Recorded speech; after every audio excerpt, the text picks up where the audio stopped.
Donc, marhaban bikoum. Bonjour à tous et bienvenidos a todos. Merci d'avoir répondu présent à cette importante commémoration.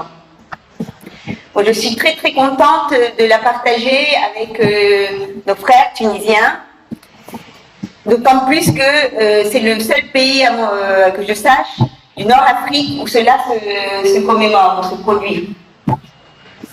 Donc je voudrais commencer par remercier particulièrement le camarade ambassadeur du Chili en Algérie, durant l'unité populaire, Eduardo Saloum, pour son soutien à cette initiative.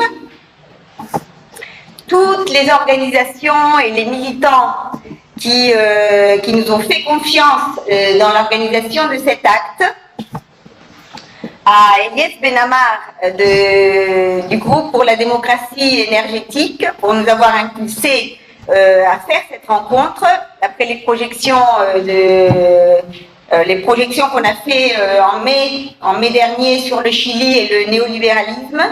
Et bien sûr aussi, je voudrais remercier Ala Marzouki pour le coup de main qu'il nous a donné aussi dans la communication. D'accord? Donc cette année 2023, cela fait 50 ans du coup d'État fasciste de la bourgeoisie contre l'unité populaire mené par le président Salvador Allende et qui a mis fin à l'expérience socialiste d'indépendance économique et politique du Chili.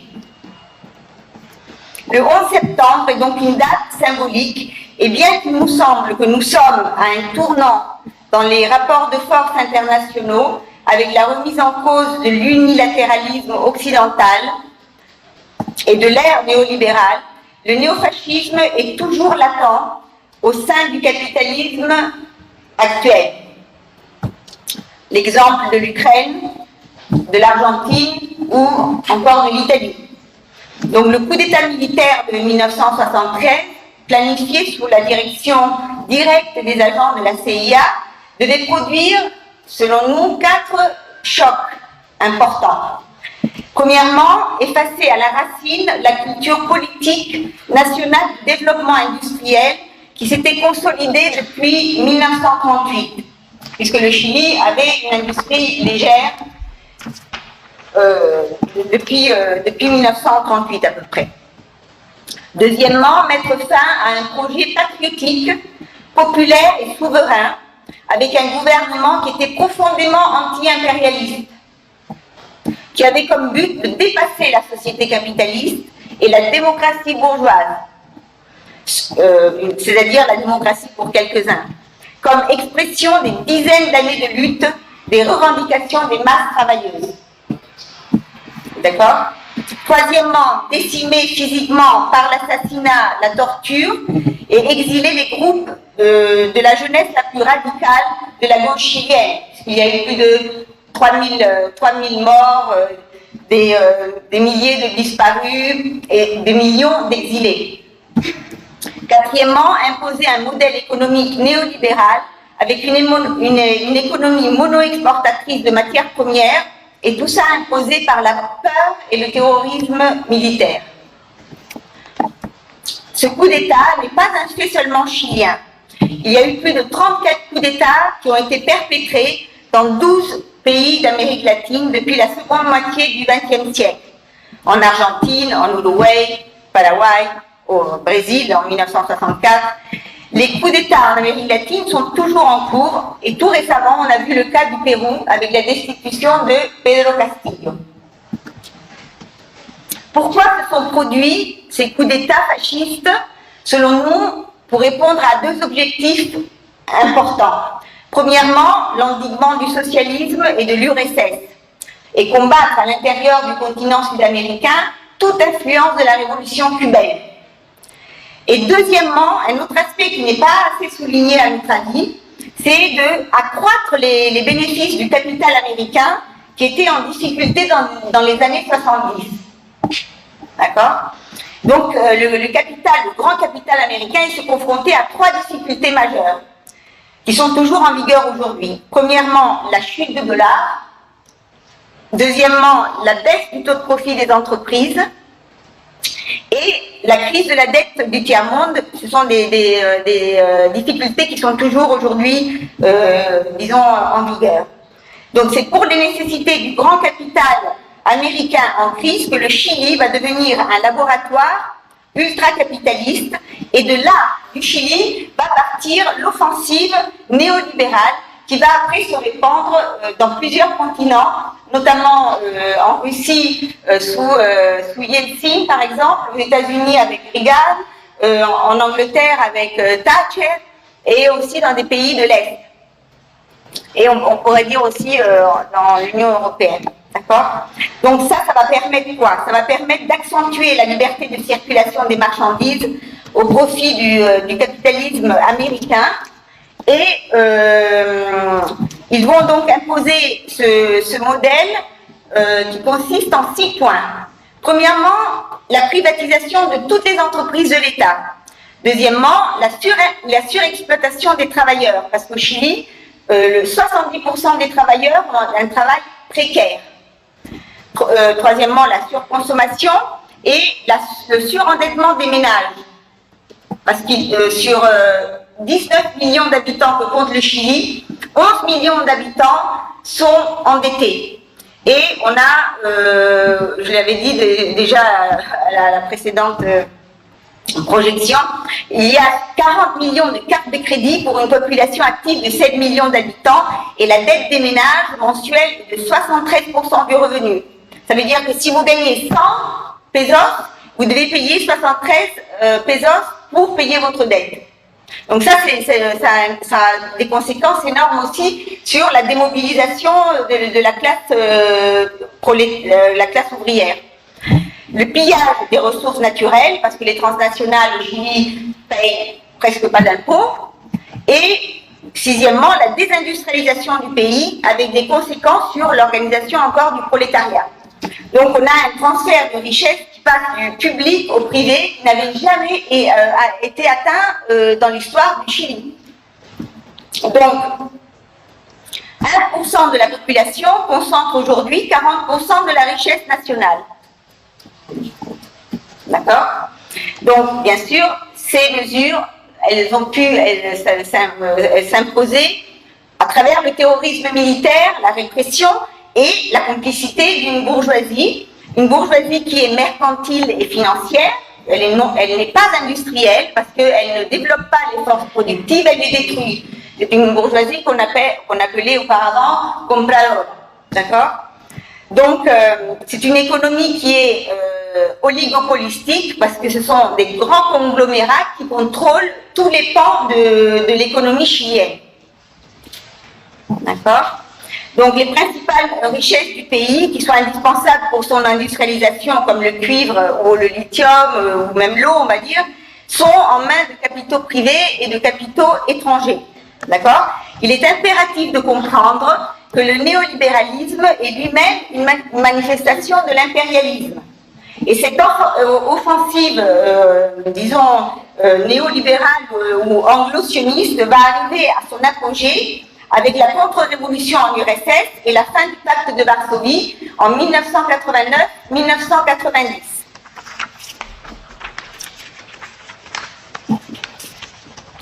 Et qu'est-ce qui va se passer? Donc, le 11 septembre 2001, se produira un autre coup d'État, à notre avis, c'est cette fois aux États-Unis, qui va lancer officiellement ce qu'on a appelé la guerre contre le terrorisme, ou the War on Terror, et qui va en réalité justifier des guerres d'agression pour le programme du nouveau siècle américain des néocons, et qui va marquer une nouvelle étape de domination de l'OTAN et du complexe militaro-industriel, énergétique et financier, avec des agressions dans plus de 60 pays, notamment en Iran, en Libye, en 2011, en Syrie, en 2011, en Irak, au Yémen, en Afghanistan et en Russie, avec la guerre de procuration en Ukraine. D'accord? Des pays qui étaient tous des amis de la Russie et des grands producteurs aussi de ressources pétrolières et gazières. Donc en réalité, la guerre froide n'a jamais cessé. La déstabilisation et le chaos organisés dans la ceinture qui longe le flanc sud de la Russie, sont les fronts ouverts par les stratèges de Washington depuis les années 2000 pour relancer la confrontation Est-Ouest. Mais ce plan de domination unilatérale va être, si vous voulez, affaibli. Il va être affaibli premièrement par la résistance héroïque du gouvernement et du peuple syrien, qui a donné une leçon monumentale à l'OTAN et à Washington, même s'ils ont encore des bases à Istanbul, etc. Elle va être affaiblie par le succès économique de la Chine socialiste et la renaissance politique de la Fédération de Russie. Elle va être affaiblie par les nouvelles formes d'intégration économique régionale des pays comme les BRICS, l'Alliance bolivarienne, l'Union économique eurasienne ou l'Organisation de coopération de Shanghai. D'accord. Et notamment, elle va être aussi affaiblie par des pays comme Cuba, comme la République populaire de Corée qui vient de fêter ses 75 ans, la Chine, ou des pays comme Vietnam, le Laos, des pays qui sont dirigés par des partis communistes qui construisent le socialisme. Donc il y a aussi de nouveaux projets patriotiques, on n'oublie pas, et anti-impérialistes, comme le cas du Venezuela, le Nicaragua, la Bolivie, la Biélorussie, l'Érythrée, la Syrie ou encore l'Iran. Des pays que nous devons soutenir et bien sûr aussi tirer des enseignements. Donc les États-Unis se vantent d'avoir gagné la première guerre froide, mais qu'ils gagnent également la deuxième guerre froide est peu probable. Le néocolonialisme est donc confronté aux contradictions de sa propre mondialisation. En témoignent les difficultés françaises en République centrafricaine, au Burkina Faso, au Mali et récemment, on l'a vu au Niger. Donc, malgré cet affaiblissement, l'impérialisme occidental insiste avec ténacité.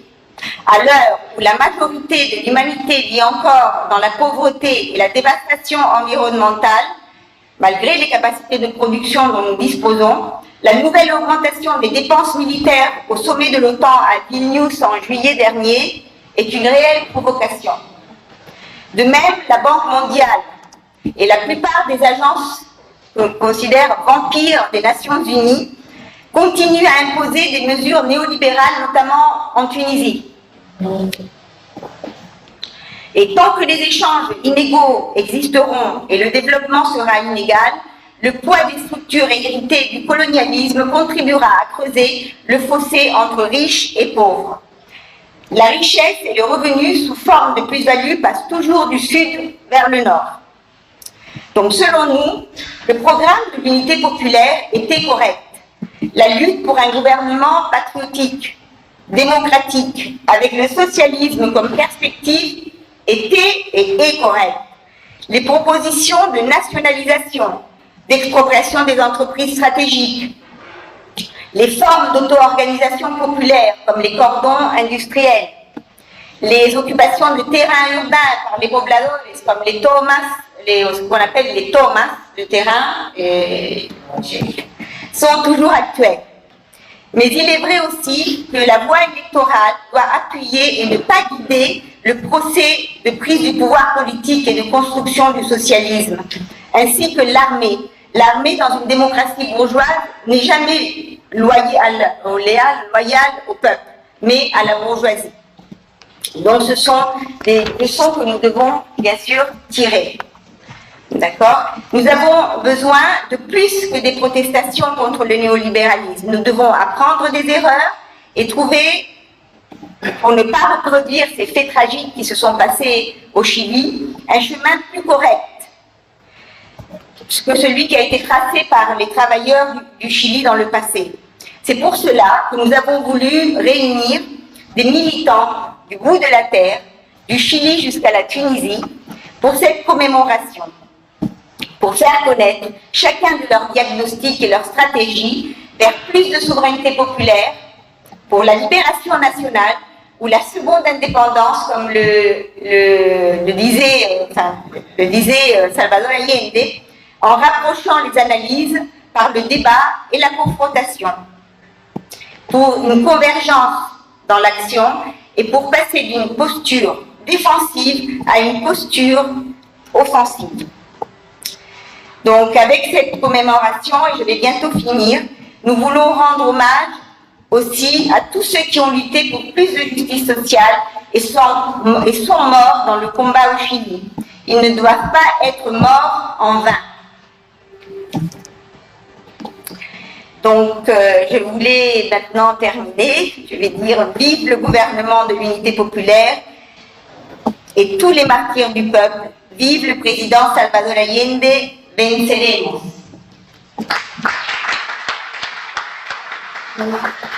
Je vais maintenant...